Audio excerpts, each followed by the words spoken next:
Hello everyone, this is Rashmi. Welcome back to my channel. तो आज हम लोग देखेंगे चैप्टर नंबर 4 डेटा हैंडलिंग। उसका हम इंट्रोडक्शन वाला पार्ट देखेंगे। So let's get started. So data handling ये चैप्टर बहुत इम्पॉर्टेंट है। हम लोगों को जो इन्फॉर्मेशन रहती है, जो रैंडम इन्फॉर्मेशन रहती है, वो हम लोग कुछ ग्राफिकल रिप्रेजेंटेशन से वो अच्छे तरीके से लिख सकते हैं। तो यही चैप्टर है डेटा हैंडलिंग में। आपको सीखने को मिलेगा कि अलग अलग वे से कैसे हम लोग वो डायग्रामेटिकली दिखाते हैं। सो अभी फर्स्ट जो टाइप है पिक्टोग्राफ। तो आपने पहले भी सुना होगा पिक्टोग्राफ। पिक्चर्स के ज़रिए से हम लोग वो डेटा दिखाते हैं। तो यहाँ पे क्या दिया है कि ये कार का सिंबल है, और कार के सिंबल जो है इसका मीनिंग है 100 कार्स। ठीक है, ये एक कार का मीनिंग है 100 cars. One symbol stands for 100 cars. ठीक है, तो अभी जुलाई महीने में उन्होंने बोला है कि अगर उनके पास कितनी कार्स थी, फॉर एग्जांपल, तो यहाँ पे ये है एक कार, ये है दो कार, और यहाँ पे ये जो आधा पार्ट है इसको डिनोट करना है हाफ ऑफ 100 कार, मतलब 50 कार्स। तो यहाँ पे कितने हो गए टोटल? 250। अभी अगस्त के महीने में कितने हैं? फिर ये 100 प्लस 100 प्लस 100, मतलब ये 3 कार्स है तो 300। ठीक है, अभी सितंबर में कितने होंगे? ऐसे ही 100 100 100 100 400 होगा। ठीक है, तो इसका टोटल क्या आ जाएगा? 400। तो ये क्या इसको इस डेटा को क्या बोलते हैं? पिक्टोग्राफ, जो हमने पिक्चर से दिखाया है। ठीक है, अभी देखते हैं सेकंड पार्ट। तो सेकंड वाला कौन सा ग्राफ है हमारा? Bar graph. ठीक है, इस बार ग्राफ के ज़रिए से हम लोग क्या करते हैं? डेटा दिखाते हैं। तो यहाँ पे सिंगल बार ग्राफ है, ये एक्स एक्सिस है। ठीक है, 2003 2004 ये जो लिखा है ये एक्स एक्सिस है, एकेडमिक ईयर बोला है इन्होंने। ठीक है, और ये जो वाई एक्सिस है उसमें क्या है? Number of students in a class 8th। ठीक है, तो अभी जो एकेडमिक ईयर है उसमें जो है 2003 to 4, 4 to 5, 5 to 6, 6 to 7 and 2007 to 8। तो इन ईयर्स में नंबर ऑफ़ स्टूडेंट्स कितने थे 8th में? तो ये डायग्राम से हम लोग बता सकते हैं, बार ग्राफ से। तो यहाँ पे जो है 2003 टू 2004 में कितने थे? ये नंबर ऑफ़ स्टूडेंट्स यहाँ पे है 100। ठीक है, तो ये यहाँ पे क्या आ जाएगा? 100 स्टूडेंट्स थे। 2004 एंड 5 में क्या है? 200 है। तो यहाँ पे क्या है? 200 डिनोट किया है। तो ये बार ग्राफ से हम लोग ईजीली ही वैल्यूज़ पता कर सकते हैं। ठीक है, तो ये सेकंड हो गया अब बार ग्राफ। और थर्ड है हमारा डबल बार ग्राफ। तो एक सिंगल बार ग्राफ देखा पहले, तो अभी है double bar graph. Double bar graph में क्या होता है? एक ही जो एक्स एक्सिस पे है उसमें दो बार अटैच किए हैं। ठीक है, तो फर्स्ट वाला जो है वो ये ब्लैंक है, तो ब्लैंक में क्या है? 2005 to 6 का डेटा लिखा है।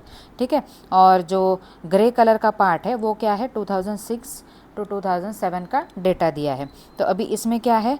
यहाँ पे एक्स एक्सिस में है सब्जेक्ट्स हमारे, और वाई एक्सिस में क्या है? Marks obtain bye students. ठीक है, student, marks obtain bye a student. तो एक स्टूडेंट को कितने मार्क्स मिले हैं ऐसा दिखा है। तो मैथ्स में 2005 एंड 6 में वो स्टूडेंट को कितने मार्क्स मिले थे?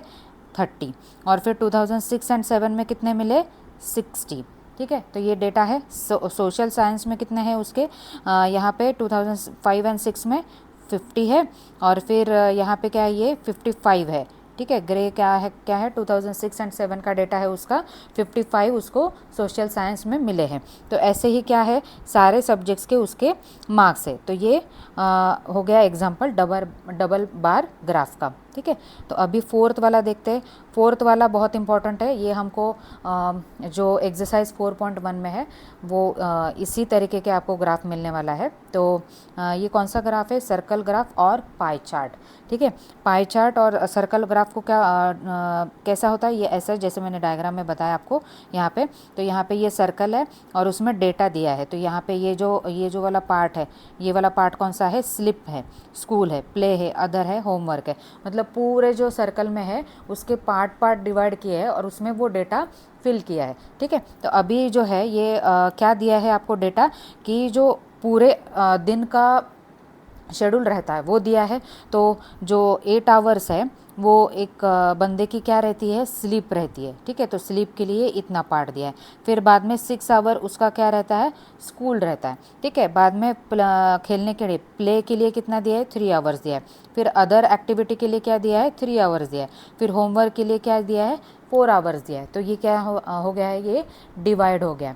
ठीक है, तो अभी जो है ये सर्कल में कैसे डिनोट करते हैं हम लोग, यहाँ पे जो है एक सेंट्रल एंगल दिया है। ठीक है, ये अलग एंगल है, ये अलग एंगल है, ये अलग है, ये कुछ रैंडमली नहीं दिया है, ये कैलकुलेट करके दिया है। ठीक है, तो ये कैलकुलेट कैसे किया है, अभी देखो ये पूरा जो टोटल आवर्स है वो देखते हैं। ठीक है, तो यहाँ पे 8 है, तो ये 8 + 6 + 3 + 3 + 4, तो ये कितना होता है, 8 + 6 इज़ 14, 14 + 3 इज़ 17, 17 + 3 इज़ 20, 24। ठीक है, तो पूरे 24 आवर्स का ये डेटा दिया है हमको। ठीक है, तो एंगल निकालने के लिए क्या करते हैं, अभी ये स्लिप का डेटा ले लो।